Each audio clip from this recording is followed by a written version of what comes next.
look at how to create best practice when it comes to youth opportunities. And we'll be hearing from the people that work with young people, that work with you every single day. And they're going to be sharing their advice on what it is that they think are some of the gaps that exist and how young people can actually be better showing up to opportunities. All of you are part of organizations that actively have programs to bring in young people. I think perhaps the place where we can start is really to share a little bit of your stories and how did you get to where you are today. Maybe tell us briefly what you do and how did you get to where you are today. I'm tempted to start on that end, but I'm not going to. I'm going to start on the right-hand side of the stage with you, Princess. Thank you. I've been in several roles, and I've been in several companies. I've worked for a number of companies. So when I started, I graduated with chemistry, and I went to work for a pulp and paper company, and I found that all the chemists were lumped up in the lab, in the laboratory. And I would get samples, and I would test samples, I would do everything, and all the engineers would come to the lab to get results. So I was like, no, this doesn't look fair. I also want to go into the operations. Yeah. So from that, I went and I applied for a scholarship to go and study chemical engineering. Wow. And when I came back to the company, that was SAPI, Pulp and Paper, then I became an engineer. And I was the first female engineer in that company. Wow! But what lesson do we learn from that? Be assertive and take the initiative. Yeah. I could have sat in that laboratory and did routine work and got bored with my degree. So the degree is not just sufficient. There's other skills you need to learn. Assertiveness, what do you want in your career? Where are you going in your career? So I wanted to be an engineer. I saw engineers and I thought this is a great job.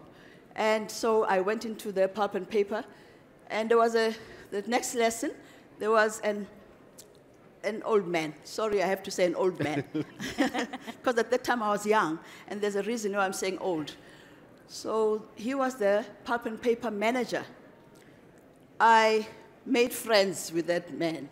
Yeah. Mr. Taylor was his name. So Mr. Taylor would be going into the plant early in the morning at 7:30. I would make sure that I catch that time when Mr. Taylor was going into the plant, and I would follow him. And he'd say, why are you, at that day, in this day and age, he'd be saying, why are you stalking me? But he said, why are you following me? I said, I'd like to learn. I'm very interested in your job, in what you do. I'm interested in the plant. Yeah. So when they saw Mr. Taylor appear, they would see me also in the control room. So much that they always expected me in the control room. And I made friends with the operators, and I also listened to what Mr. Taylor was asking, all the questions. Little did I know that when Mr. Taylor was retiring, in his speech, he said, there's one woman, I take my head off, she followed me. At first, I was annoyed, but she continued. She never gave up. Yeah. So don't give up. Wow. Wow. Mr. Taylor became my mentor. Wow. He didn't invite me. I made him my mentor. When he was having tea, I would go and have tea with him. So be bold, have courage, find a mentor in the environment. Our environment at the moment, I've been working for a mining company, very male-dominated, but be bold. Thank you so much for sharing that. Shirley, be assertive, be bold, go for it is Princess's own journey. A bit about your journey and what you do at Transcend. Thank you. Yes, I think I can absolutely relate to that story. I always introduce myself as a rehabilitating chartered accountant. Yay to the chartered accountants!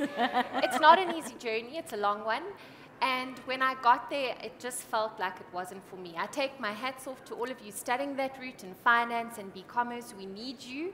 It's an important place that we need in our corporate world. But I think because of lack of career guidance and lack of mentors and lack of understanding what I really wanted to do with my life, I ended up in something, investing money, investing time. And I got there and I was proud of myself, but I thought, this is not me. This is not my purpose. This is not fulfilling me.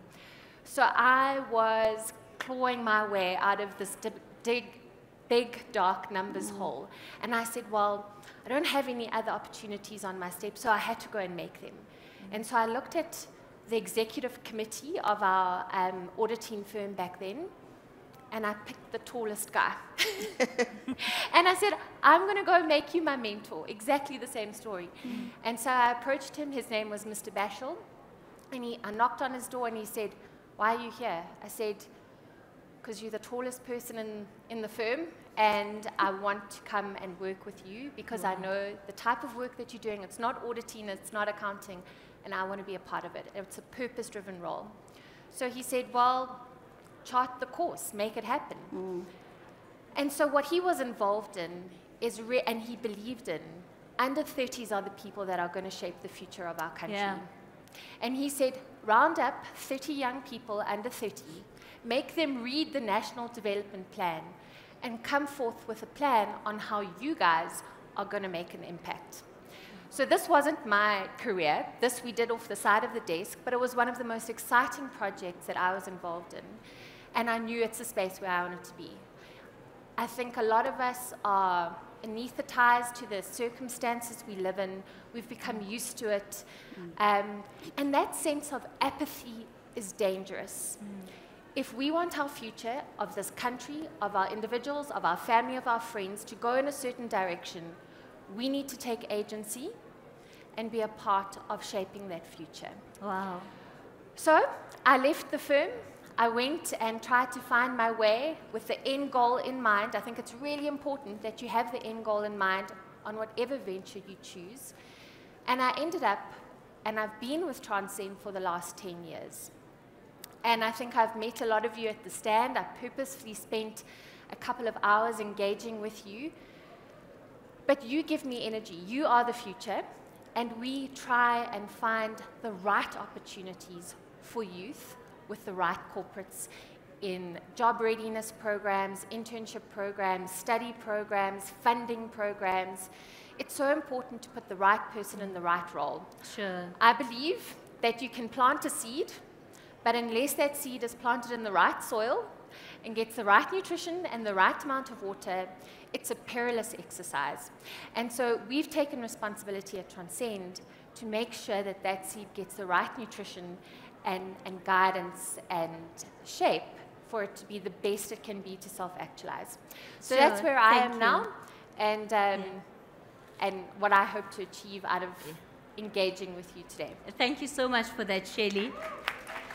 Octavius, don't look so serious. Do we have time? No, we don't. So you've got to keep it in 3 minutes. So my story starts in Chibeng, in Molechi, in Limpopo. And yeah, that's home. That's home. I did become accounting. Yeah. But I won't lie to you, right? So I did become accounting. I desperately wanted to become accounting at Wits. But I couldn't afford coming to Joburg because, you know, my mother was a pensioner. So I didn't have the resources. So I ended up, by luck, pure luck, at University of Limpopo, paid up for first year. But to be honest with you, in second year and third year, I had no interest being a CA, none whatsoever. All I was interested in is to get out of here, make money however way possible to change my circumstances. I was the first one in my family of 11 kids to get to university. So that was my focus. I hadn't... and to be fairly honest, I think at the time when everybody else in their final year, I was an 80+ student, but final year I was so busy as a student leader, involved in so many student activities. SIFE, I think now it's called Enactus.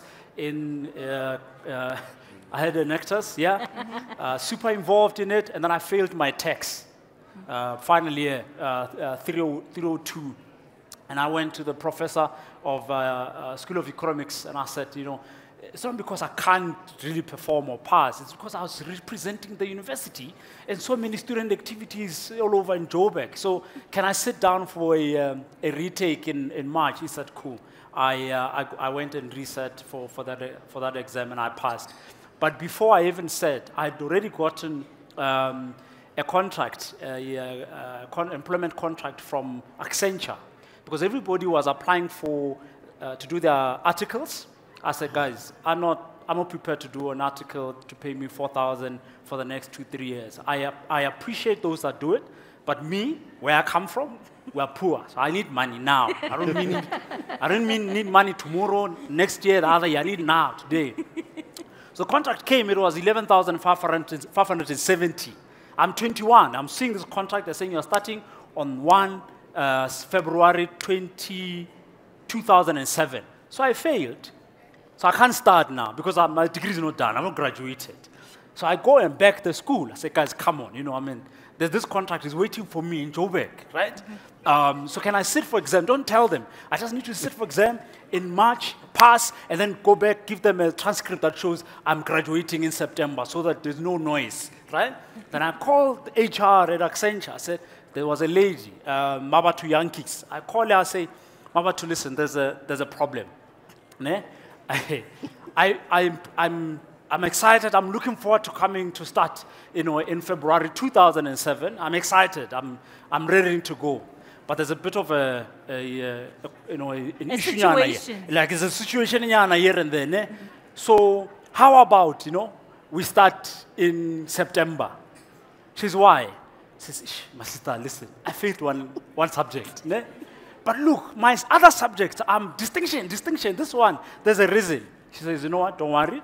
Start in February 2008. So I had a whole 2007, right, waiting to go and start my job at Accenture. And I think what that for me taught me, throughout, was just, betting on yourself, right? Yeah. Just betting on yourself and just, taking the risk and going for it.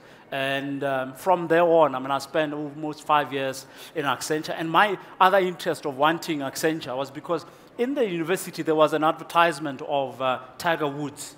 I think they had Tiger Woods, right? And I thought, I want to be at this company. It looks cool, right? I didn't have any better rationale or academic reason other than just to say I want to work for a company that has Tiger Woods as one of their people, right? But later on, in retrospect, I really was just interested in strategy and everything else. So 5 years at Accenture, 5 years at SAP, 5 years running my own business, I sold it, and then I failed, and then I went back to corporate. Now I've met Mr. Price. Wow, what a journey. Thank you so much. Thanks for sharing that. Khomotso, Mr. Accenture. Thank you. I need to go investigate Octavius. It's late now, it's late. Khomotso Lebede. I look after Accenture's resources business. What it means is all the work and clients in the mining, utilities, and energy space. I've actually taken the role 2 months ago. Prior to that, last few years, I headed the technology business for Accenture. How I got into Accenture 20 years ago. What? 20 years ago, yes. Born in Soweto, my mom's still there, grew up in Mabopane, studied in the old Buputatswana days, hence Mabopane. Studied at Wits, did biochemistry and physiology, so nothing to do with tech. In my final year of biochemistry, did a module in bioinformatics, and the tech bug bit me then when we used software to try understand DNA strands or security through cornea of your eye. Then I went to Pretoria University to do my second degree up to master's level, and I couldn't still be employed after that. So went into 1 or 2 internships, software engineering development. At the time, I think it was CS Holdings, government-sponsored. And Accenture came at the end of that software engineering program to look for interns. So I joined Accenture 20 years ago as an intern. First year, I looked around, and everyone who looked important was a partner in the business. So they were partners, senior executive, now called managing directors. And I went home and I wrote on my book, what do I need to do to be a partner or a senior executive in this business? 20 years later, I made partner or MD in 12 years. So for the 12 years of my life, everything that I did when I went to the office, I asked myself, is it going to help me be a partner in this business? My first project, it was a state-owned entity. It was actually City of Tshwane in the new dispensation. Our role was to build a billing and finance platform to bring Hammanskraal to Centurion, Mamelodi to Atteridgeville onto one system. I grew up in those townships. Suddenly, I could do something that impact my people to get the same services as everyone else. So very early, I understood that it's not about technology. It's about the impact that technology makes to the people, the communities we live in, the people that we work with. Worked in pretty much mining. I worked in financial services. I worked in consumer goods. So most of these industries, the common thread for me was technology. The difference that made me be able to be in these different industries was being curious. I was listening to the panel. I always wanted to know, what are the challenges in this industry? How do we fix those challenges? Technology is the second part of the discussion. It's how you're going to fix it. But one of the things that I sat in one of the cubicles at the back, and the first question I got was, which technology must I study to be relevant? And I asked, what do you do? Which industries are you in? And I hope the ladies are around. She's a psychologist or studying psychology and was a bit worried that the technology is going to be more relevant than what she's doing. And in 2 minutes, she realizes that we'll always need human. And my advice to all of you is set a goal. Goals can change. After 12 years, I became a partner, and I thought, so what? And I realized my biggest passion is making impact on people. So today, I'm sitting here. I run a business that has nothing to do with why I'm here, but my company knows my passion about skills development. Since I've joined, I think until to date, we've touched 80,000 young people in skills development working with different partners. Wow. We only employ 2,000 people locally, but the impact and the people that we touch supersedes that because we understand that it's important not only for us, but for the future of this country. Thank you so much for that, Phumuzo. What I love about your stories is that you're all sitting here as executives, and it can seem very far down the line if you're a young person sitting in the audience. And yet, as you tell your stories, it's easy for us to see ourselves in you, right? Because you were once that young person following people around, wanting mentorship. And how you got it right is that you didn't stop. You were bold. You were aggressive with what you wanted. So a lot of the delegates and the guests that are here today, they want to know, what are the youth opportunities that are available to them in these organizations that you head up and that you lead? And what is it that you are working on in your organization that is specifically targeted at young people, so that when they walk out of here, they know Mr. Price Foundation needs 1, 2, 3, 4, and they have these programs, and that's where I can go to get a foot in the door. Princess, I'll begin with you. Thank you. I'm in the mining industry, and we all know that it is a long route to get to executive. There is, you go through the hoops and loops. Yeah. But the big thing and the most important thing is we have to be fully aware of the safety precautions and the safety of mining. So there is a lot of learning to be done. Our industry does offer learnerships, we do offer apprenticeships, and we do offer graduate programs. where graduates will be linked within a department with a certain manager or an engineer, and the graduate will be given empowerment through responsibility. You'll be given responsibilities, and you have to be accountable, and you have to report back to the engineer. And we also have to show initiative, show problem, be involved in problem solving, and work very hard. You work very hard in mining, and work long hours. So to such an extent that sometimes when we call a meeting at 4:30 or 5 o'clock at the operation, somebody says to us, "Oh, it's knock-off time." We are in shock because we've worked long hours. So you need to be really focused on what you want. If you're going to take part in the learnerships and our graduate program, you need to really thrive for excellence, problem solving. What are you bringing to the organization? It's not just about you getting employed and getting salary. What problem are you solving? Organizations have problems that they would like their employees to solve. I just want to give one example. When I was appointed I've worked for South African Mint as the general manager. The first week when I was appointed, I was told there is a problem at the SA Mint. The SA Mint is the company that manufactures your money.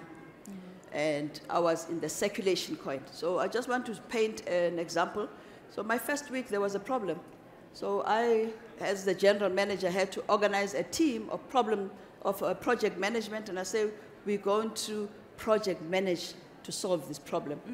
And I was looking for individuals who are problem solvers, but it was only my first week, so I didn't know who's who. So the problem was our 5 rand, the South African 5 rand, was being counterfeited. So that problem was thrown in my face. So I had to bring the team of all the people that have been in the company, because I was new. And we came up with what you have today, your new 5 rand coin. Because that 5 rand coin is very difficult to manufacture. But what I'm trying to say to you is, when you go into our learnerships, get into a team and solve our problems. Yeah. Thank you. All right, thank you for that. And especially with a sector like mining, if I ask the room, how many people here want to be part of the mining sector? Let me see hands go up. It's such a small fraction of the room. And yet, when you look at the offshoot industries that come out of mining, everybody in this room could potentially be feeding into the mining industry too. So it's about having that open mind about the kind of skills that are needed. Shelley, do you want to come in here and speak from a point of view of Transcend and specifically about opportunities for young people? Yeah. So I think that's what Transcend is all about. I think we create partner networks, advocacy networks, connecting you, the youth, the future of tomorrow, with corporate opportunities, with funding opportunities, with entrepreneurial opportunities, using different funding pots, using BE legislation, using all sorts of things to collate that funding that corporates have and then channel it into the right resources. But I know that as an employer, as a parent, as an employee, I stay awake at night and I worry. I worry about, are there enough jobs for our youth? Are we preparing our youth properly for the jobs? Am I preparing my workforce for future work opportunity? Are my children studying correctly? There may be opportunities, but are we putting the right person in the opportunity? And so for the past 5 years, Transcend, and we've all stayed up late at night worrying about this. It's our purpose and our passion to get this right, because I truly believe it's what our future hangs on. So yes, we have lots of opportunities. There's learnerships, there's internships, there's work programs, there's bursary fundings, there's all sorts of things. But what makes it work? And it's a bit of everything. It's a bit of putting the right person in the right opportunity. It's holding the employer to account to say, are you actually giving this student, this new grad, this new starter, the right mentorship, the right guidance, the right structures for them to be the best they can be? But then we also spend an an inordinate amount of time with you. We need you to tell us what's working, what's not working. We spend time with corporates, what's working, what's not working. And we've done several diagnoses for us to get to the right solutions. And we've got those solutions, and we want to work with you. And so that's the opportunity we bring today, to go, come to us, we can help you get future fit, we can help you get work ready, we can help you to connect you to the right opportunities. And the proof is in the pudding. All of the ladies and gents in our booth at the back came through our programs. They are there today because of the programs we've put them through, and they are passionate about making a difference. Sure. So if you haven't gone to speak to them already, I strongly urge you do, because you would be in safe hands. One last thing is there are a lot of you that are seeking an opportunity. And so if you get something out of today, and I know there's been words like brand yourself, and it's absolutely true. Someone once asked me, what's my 10-pound chocolate chip cookie? And I was like, what do you mean? And they said, yeah, I was a CA and I was applying to all these auditing firms, but we all look and feel and smelt the same. A new grad, other than your test results, you all are exactly the same. How do you say, I'm the right person for you to take? And what's your, and how that came about is she said, no, I interviewed someone and they all had the same story, they all studied the same thing, but one of them told me they were involved in a project where they had to break a world record to bake a 10-ton choc chip cookie. And I remembered that one person. So what's your 10-ton chocolate chip cookie that's going to get you noticed? Wow. And be that squeaky wheel and go forth and find those opportunities and be memorable. Thank you for that, Shelley. Octavius? Yeah. So there's something I absolutely believe very strongly in, which is for young people and somebody who has been a young person in rural areas, we need to create multiple pathways of success for young people, because young people are not one group, multifaceted. There are those that will go into mining, there are those that will go into other industries, there are those that will want accounting, finance, etc. What we ought to do is to make available opportunities that present young people with alternatives, options, right? So that's the first rule. And that is exactly how we have designed the model of different investments we do as Mr. Price Foundation. Yeah. We think retail is a significant sector, right, in addition to other existing sectors. You know, we're all here wearing different garments, shoes, etc. And one of the flagship programs we run across the country, and we invest about 25 million a year, and we touch close to 7,000 young people, right, is to, one, create training programs, but these training programs are demand-driven. So we partner with the rest of the Mr. Price Group, SPAR Group, and a few other retail companies. We partner with them, including the manufacturers, the warehouse companies, and say, what are the opportunities of the future? We ask that question, right? We sit down and say, what are the opportunities of the future in clothing, textile, leather, that entire value chain, from cotton to up until you have a garment now. Yeah. What are the opportunities of the future? And then they say, one, in terms of production, we are struggling to find young people that can be machinists. You know, the machinery that you need to make the garments, right? It is such a complex process. But the skill in that sector, you are seeing it's mostly people who are much older. Young people are not there. So one of the flagship programs we run, Kathy, is to, one, train young people in that track, partner with manufacturing companies, but we don't do that for the sake of training young people. So we ensure about 90% of young people that come through every program, they get absorbed into permanent opportunities. Wow. So I'm just talking about production, right? Wow, that's amazing. And it's such a difficult process to achieve. So meaning if we have 100 young people, right, 90% of those guys have got pretty much jobs waiting for them, right? That's one. That's on the production side. On the warehousing side, it's the same thing. We've got distribution centers popping up everywhere, whether it's Mr. Price, whether it's Pepco, whether it's Takealot.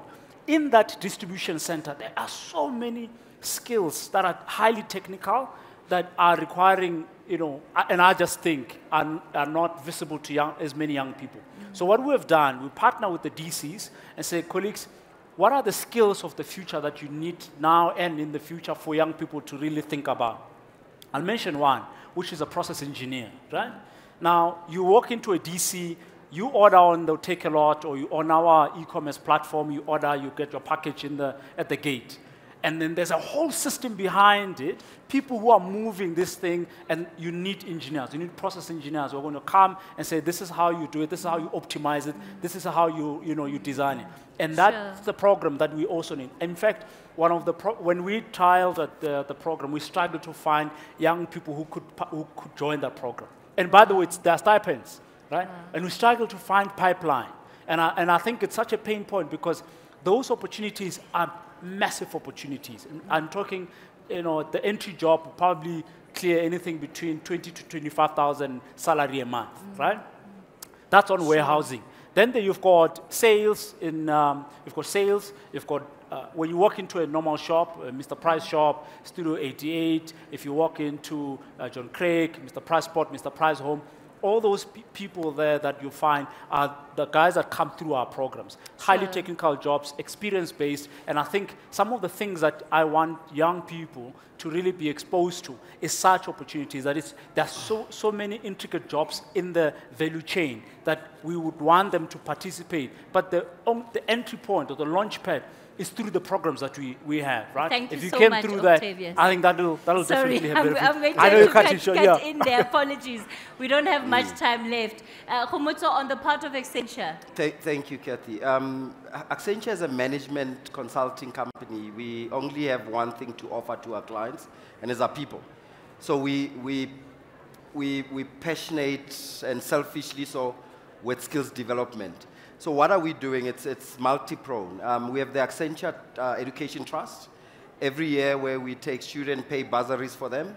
We work with partners. For instance, in Cape Town, there's Kweki 30, where we fund the training of school leavers, ex-cons in the tech spaces.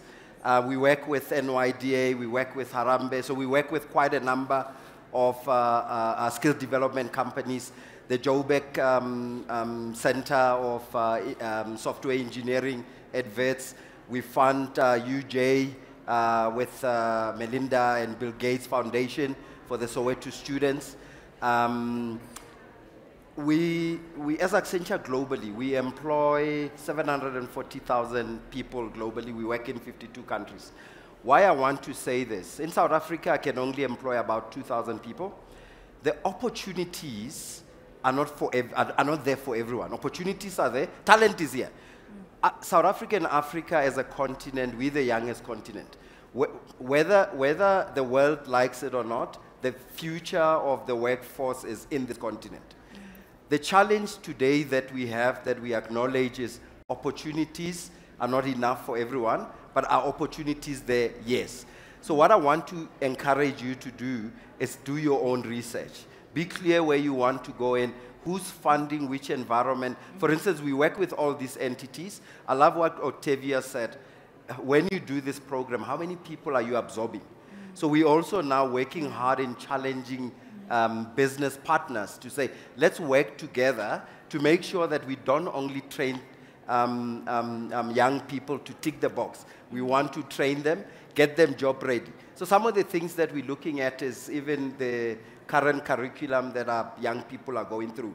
Globally, we've just did an acquisition of Udemy, which is an online university, and South Africa is also going to be involved in that, working with universities, working with corporates in training our people.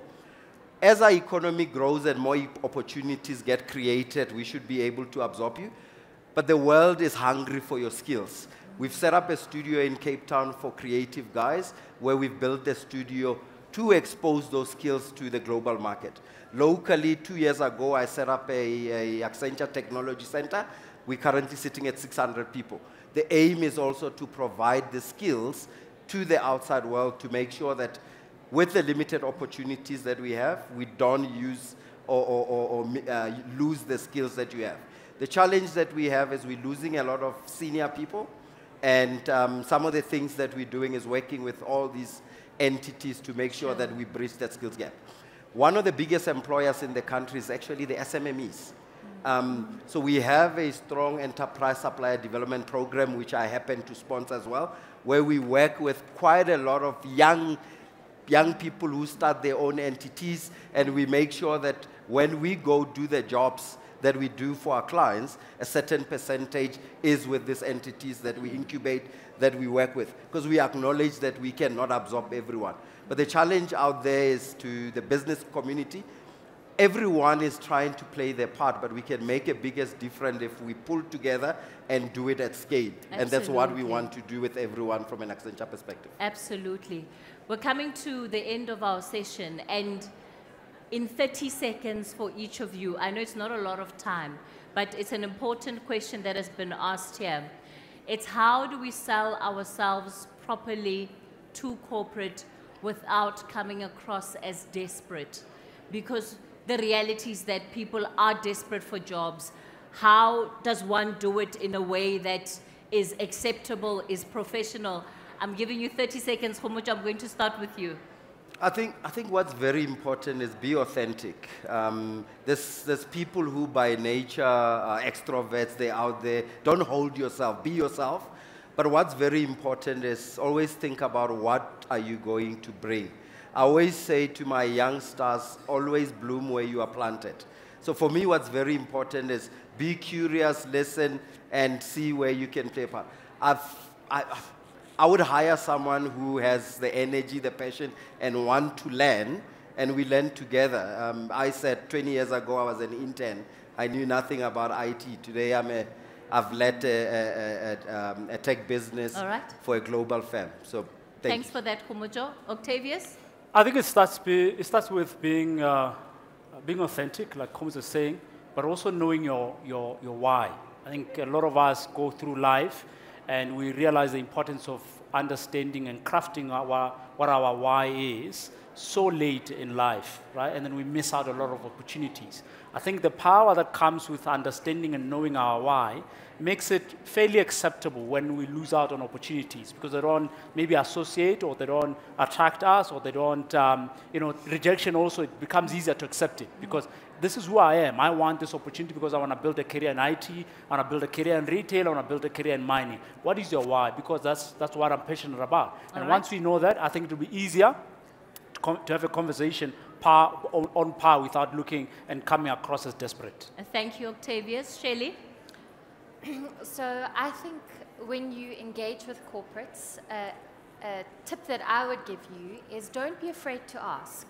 So often you think you have to sell yourself by them asking you questions.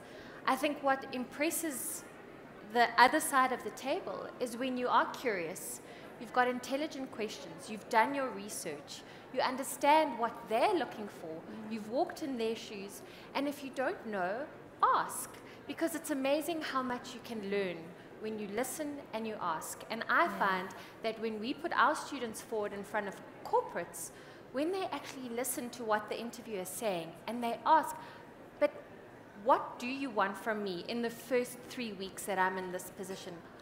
The employer is going, how refreshing.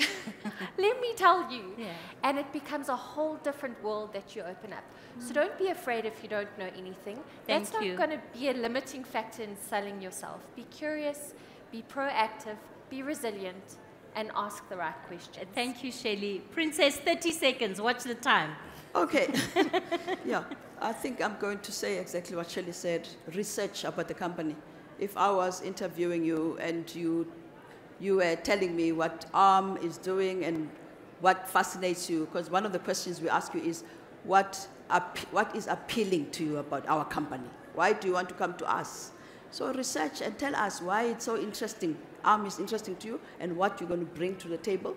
Then also ask questions in the interview. Don't just listen. At the end, we do ask you, do you have any questions? Ask the questions. All right. Thank you. Thank you to my amazing panelists and also just for sharing some of your stories with us.